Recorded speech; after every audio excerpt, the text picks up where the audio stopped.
Hello बच्चों, आइए प्रश्न समझते हैं। हमारा प्रश्न में लिखा है, दिए गए चित्र में ए से एफ नामांकनों में से क्रमशः समशीतोष्ण यानी टेम्परेट तथा शंकुधारी यानी कॉनिफेरस वनों को पहचानिए तथा सही विकल्प चुनिए। नीचे चित्र दिया गया है और हमें पहचानना है। आइए समझते हैं। बच्चों, सबसे पहले हम अपने प्रश्न की मुख्य अवधारणा को समझेंगे। मुख्य अवधारणा, हमारे प्रश्न में दिए गए चित्र को देखकर औसत वार्षिक तापमान तथा औसत वार्षिक वर्षा के आधार पर वनों को पहचानना है। वनों को पहचानना है। आइए समझते हैं। बच्चों, चित्र में ए से एफ तक के नामांकन दिए गए हैं। यहाँ ए, ये बी, यह सी, यह डी, ई और एफ।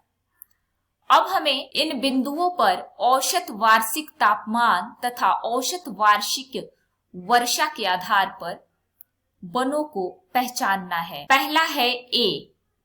ए पर जो तापमान है वह लगभग 0 से 15 डिग्री सेल्सियस तक है।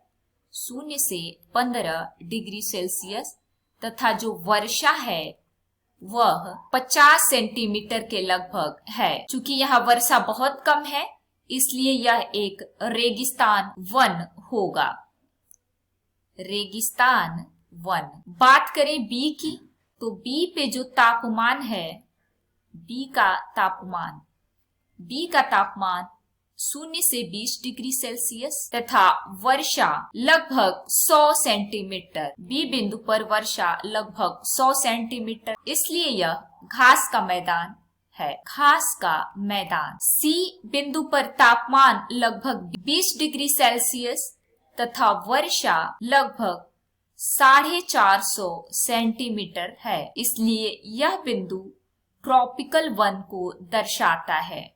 Tropical one. बात करें डी बिंदु की, तो इस पर जो तापमान है लगभग 20 डिग्री सेल्सियस तथा वर्षा लगभग 250 सेंटीमीटर है और डी बिंदु समशीतोष्ण वन को दर्शाता है। समशीतोष्ण। अब बिंदु ई को समझेंगे। जो ई बिंदु है इस पर तापमान लगभग 10 डिग्री सेल्सियस तथा वर्षा 50 से 300 सेंटीमीटर है और यह शंकुधारी वन को प्रदर्शित करता है। शंकुधारी वन। और बिंदु एफ की बात करें तो यह बिंदु एफ पर जो तापमान है वह लगभग -10 डिग्री सेल्सियस और वर्षा लगभग 150 सेंटीमीटर है और यह बिंदु जो है यह टुंड्रा प्रदेश को दर्शाता है। टुंड्रा प्रदेश। चूंकि हमसे समशीतोष्ण तथा शंकुधारी वनों को पहचानने को कहा गया था, इसलिए समशीतोष्णी वन बिंदु डी तथा शंकु बिंदु ई दर्शाते हैं, इसलिए हमारा सी विकल्प सही हो जाएगा। उम्मीद है आपको प्रश्न समझ में आ गया होगा। धन्यवाद।